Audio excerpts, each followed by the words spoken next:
itu Bu, jalannya agak macet kan, jalan utama kan ditutup ya, ada demo kan. Oh, iya, jadi dialihkan ke jalan yang lebih kecil. Nah kan saya kan lewatnya di jalan yang kecil itu tadi, jadi ya agak macet Bu, tapi nggak apa-apa. Nggak mengganggu. Nggak mengganggu. Baiklah. Lalu selama masa pandemi ini, selama perkuliahan tuh bagaimana di kampus kita? Di kampus? Iya. Maksudnya apakah masih bisa ke kampus ataukah tidak sama sekali? Ya, bisa Bu, kan kalau setahu saya nih, kayaknya di kampus saya itu nggak boleh ada pembelajaran luring ya Bu ya, karena kan khawatir juga gitu kan, karena gimana ya Bu ya, kan kalau nggak salah nih satu kelas kami itu 36 anak, itu kan sudah termasuk berkerumun kan Bu, jadi mungkin pihak kampus lebih setuju untuk hal ini gitu. Apakah ada platform apa gitu yang biasanya Mbak Yulia gunakan saat daring? Dari kampus itu ada, dari kampusnya sendiri. Tapi saya lupa Bu namanya apa. Terus yang biasa kepakai itu ya kayak Zoom, ada Google Meet, itu yang misalnya kalau dosennya pengen ngobrol nih sama mahasiswa itu pasti ada. Itu sudah berapa lama Mbak Yulia? Aduh, saya lupa, kayak gitu hari. Kayaknya 7 bulanan ya kali ya. 7 bulan, seingat saya.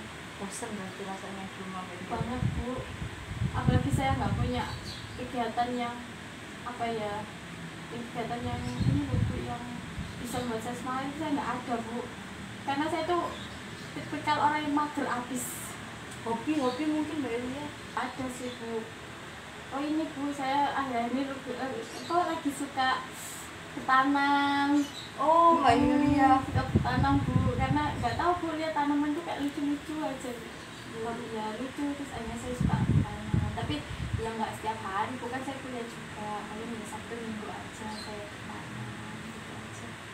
Tanam apa biasanya Mbak Yulia? Punya Bu, macam-macam, saya nggak tahu namanya, pokoknya saya bertanam.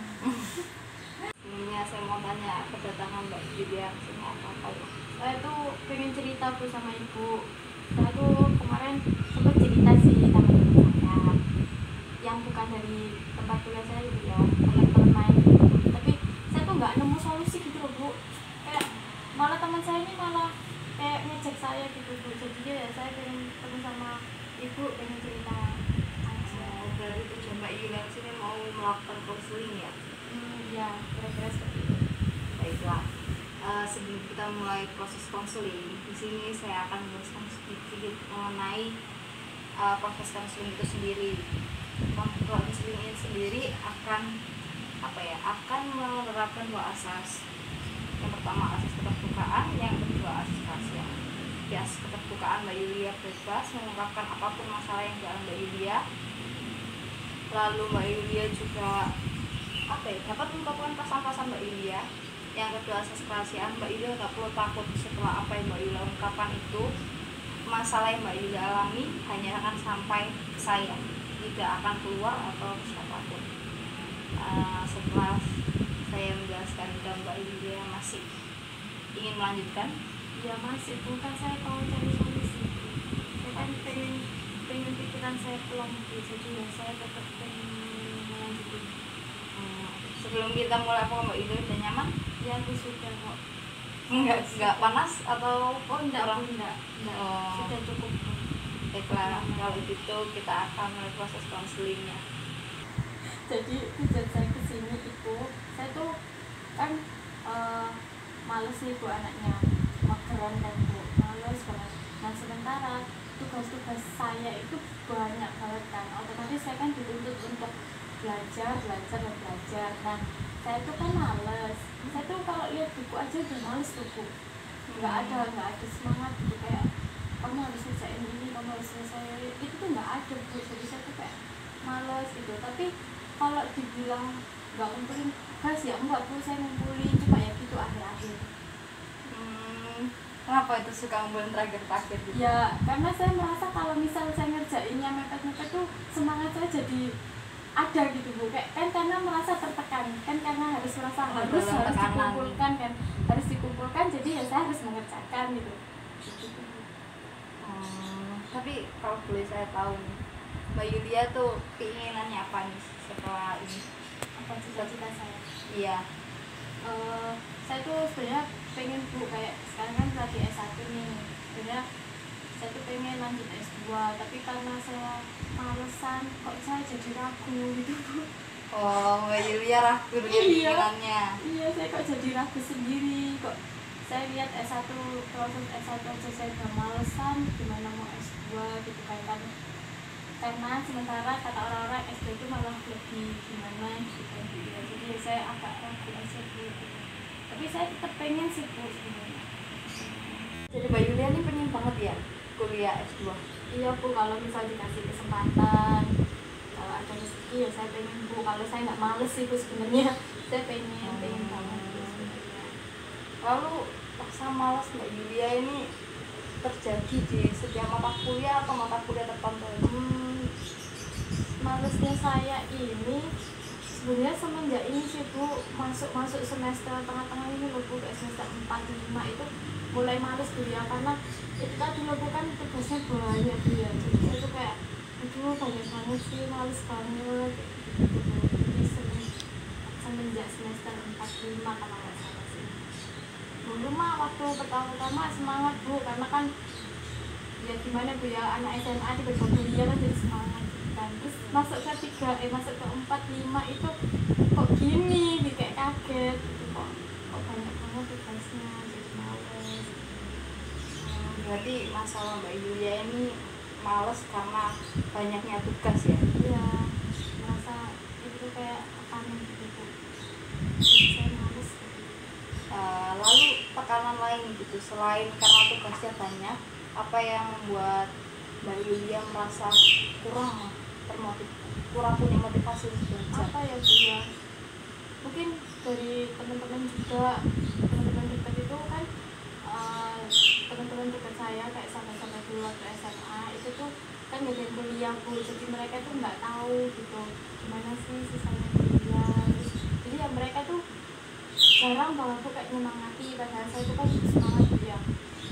Toh kalau saya semangatin diri saya sendiri ya nggak akan maksimal kalau misal dirinya sendiri aja males kan Bu ya. Jadi ya kurang semangat, kurang disemangatin juga. Kalau dari keluarga ya biasa aja Bu ya, sebenarnya ya cuma ya terus semangat gitu. Lalu itu kan teman, ibarat kata sahabat, teman main, Iya. teman udah lama. Lalu jika teman kuliah ini nggak sama-sama nih, sama-sama ibarat kata sama-sama berjuang bersama untuk meraih S1, untuk meraih kesuksesan yang mungkin kalian impikan, apakah ada apa ya, ada saling menyemangati atau sahabat Ya, Mbak Yulia? karena teman-teman sama-sama kuliah nih ya pasti lah Bu ya, semangat itu pasti. Tapi ya kan karena mereka juga repot sendiri ya Bu ya, jadi ya nyemangatin ya tetap nyemangatin sih Bu, cuma ya nggak ada efeknya gitu loh buat saya, kayak ya udah aja cuma nyemangatin aja gitu, kayak biasa aja gitu saya. Mbak Yulia merasa nggak kalau apa ya, rasa malas belajar Mbak Yulia selama ini tuh berdampak apa enggak ke diri Mbak Yulia? Ya kalau saya rasakan betul ya Bu ya pasti berdampak lah Bu ya, namanya juga malas. Mulai dari mungkin hasil tugas saya nggak maksimal, atau IPK saya yang nggak sesuai standar saya, ya gitu-gitu sih Bu.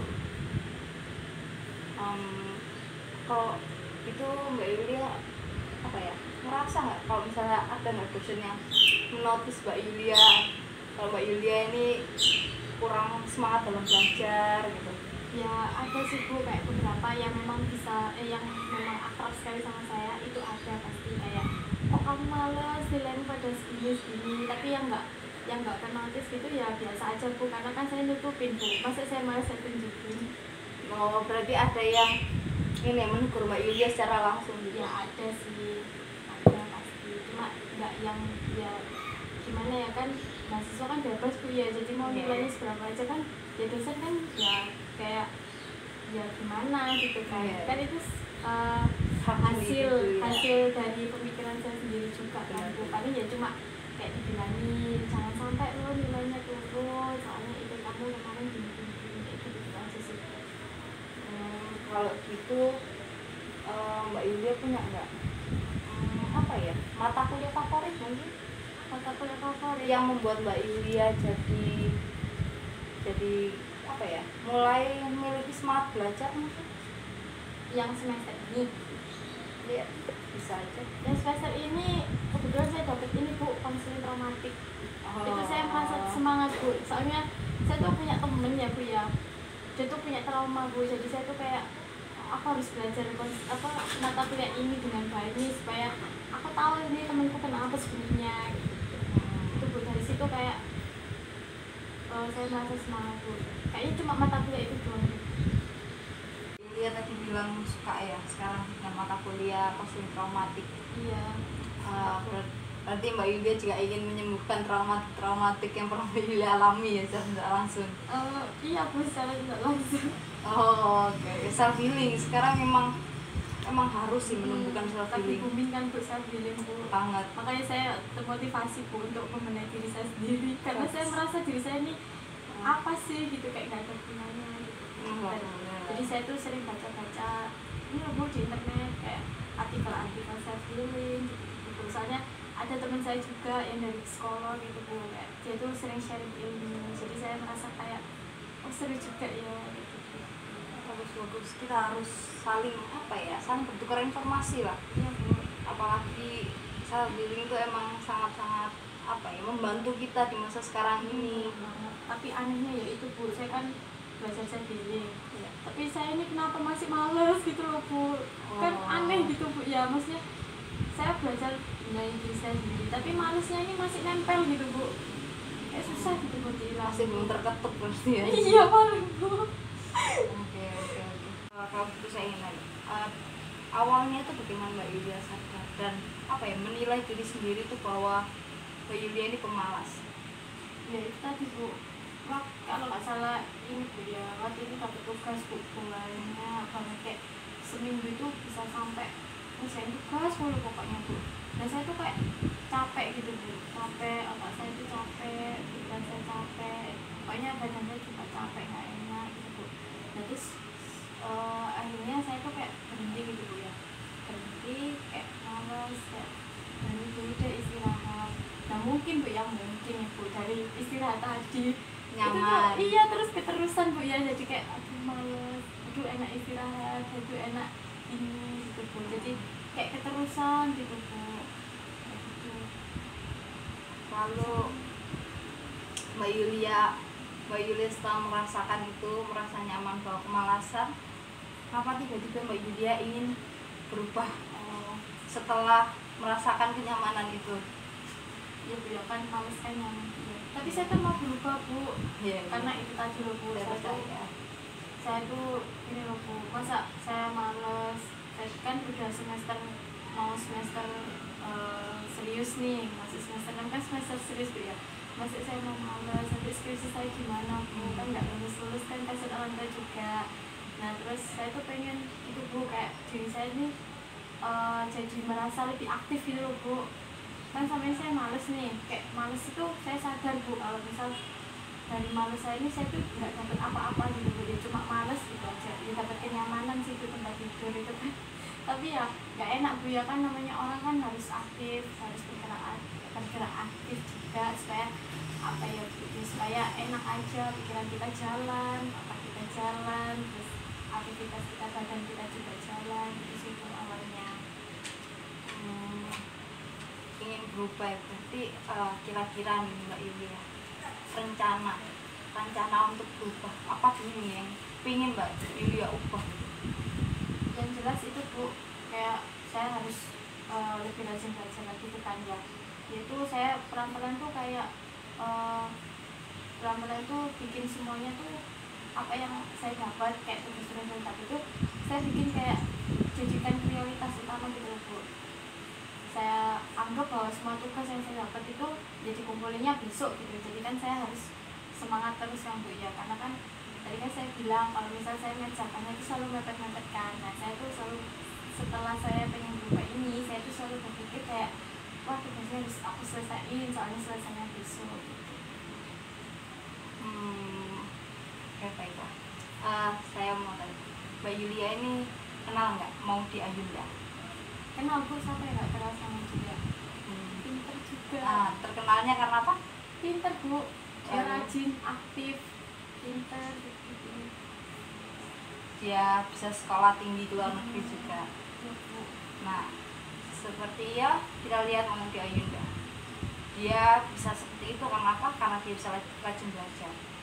Dia menjadikan hal yang menurut kita apa ya, malas gak sih belajar itu, tapi dia malah suka. Itu hobi dia membaca. Lalu setelah dia menjadi suka, apapun di bidang pendidikan itu akan menjadi hal menyenangkan untuk dia. Saya mencontohkan ini ingin membuat Mbak Yulia yang memiliki cita-cita yang sama dengan Mbak di Ayunda ini. Mungkin nggak ada yang tidak mungkin gitu. Mbak Yulia bisa seperti Mbak di Ayunda, bisa suka dengan belajar, suka membaca, lalu bisa melanjutkan pendidikan hingga S2, dan mungkin aja bisa sampai ke luar negeri kan. Amin Bu. Saya pengen Bu kayak dia Bu, tapi kan mau di Ayunda kan emang udah pinter Bu dari lahir.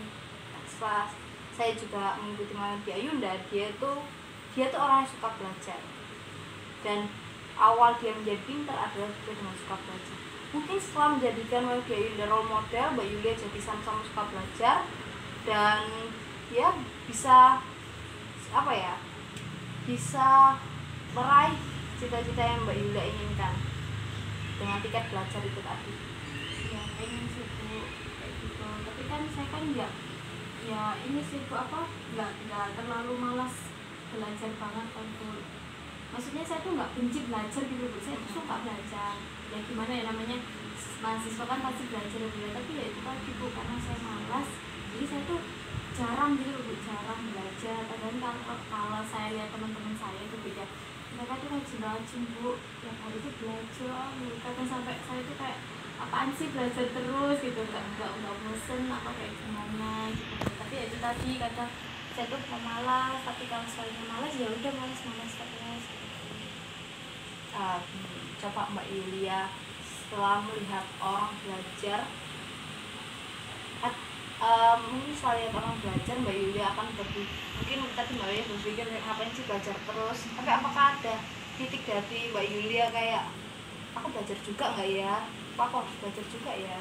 Oh ada Bu, saya tuh kalau lihat teman saya belajar tuh kayak kan mereka belajarnya kan serius Bu ya, kayak saya tuh kadang ngeliatin tuh kayak mereka bisa belajar serius gitu, gimana ya, maksudnya kok bisa gitu, tapi kok aku nggak bisa, padahal kita juga sama-sama mahasiswa duduk di kelas yang sama gitu, tapi mereka bisa serius sedangkan saya kok nggak bisa gitu.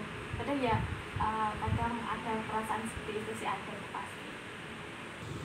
Mbak Yulia waktu dulu SMA mau kuliah pernah kayak nulisin apa ya, bucket list atau mungkin harapan-harapan? Ini sih pernah ya Bu, ya waktu SMA mau lulus SMA mau kuliah gitu kan Bu. Pernah sih Bu, tapi nggak ini sih Bu, saya Cuma lupa nulis juga, di buku ya, aja. saya lupa juga Bu sekarang. Dulu pertama-tama kuliah semester 1-2 itu masih inget Bu kayak oke, targetku gini, tapi sekarang udah gitu. Ini coba Mbak Yulia kembali lagi ke masa SMA, menulis apa target Mbak Yulia yang ingin banget dicapai gitu. Setelah ditulis, Mbak Yulia tempel di dinding. Dari setiap Mbak Yulia bangun tidur atau mau ngerjain tugas, melihat tulisan itu, ini Mbak Yulia memiliki semangat dan apa ya, mungkin bisa dapat menumbuhkan konsistensi Mbak Yulia dalam belajar. Tadi kan Ibu kan ngomong mau Bu ya, nah menjadikan mau di Ayunda sebagai sosok yang sangat inspiratif. Dia kan semangat belajarnya tinggi, terus dia juga pinter kan Bu ya. Nah mungkin dari mau di Ayunda tadi itu Bu, saya bisa kali Bu ya, kayak saya bisa mungkin mengikuti semangat dia supaya bisa belajar lebih rajin, supaya bisa mencapai apa yang saya mau gitu kali Bu ya. Iya, mungkin mau di Ayunda yang semangatnya kayak gitu, mungkin sedikit apa ya, Mbak Yulia sedikit punya pandangan gitu. Kalau saya ingin meraih kesuksesan saya, berarti saya harus baca apa ya, sebagai motivasi aja supaya Mbak Yulia punya lebih banyak semangat lagi. Ya Bu, baik. Oke Ya, Bu. baik, dari sini apakah ada yang ingin Mbak Yulia tanyakan lagi? Sebetulnya sudah cukup ya Bu ya, nggak ada Bu. Kalau gitu kita selesaikan pertemuan kita hari ini. Mungkin lain kali jika Mbak Yulia memiliki kendala lagi, Mbak Yulia bisa datang kepada saya. Oke. Ya Bu, terima kasih Bu ya atas kesempatannya. Terima kasih juga sudah kasih inspirasi buat saya Bu ya. Terima kasih Bu. Ya.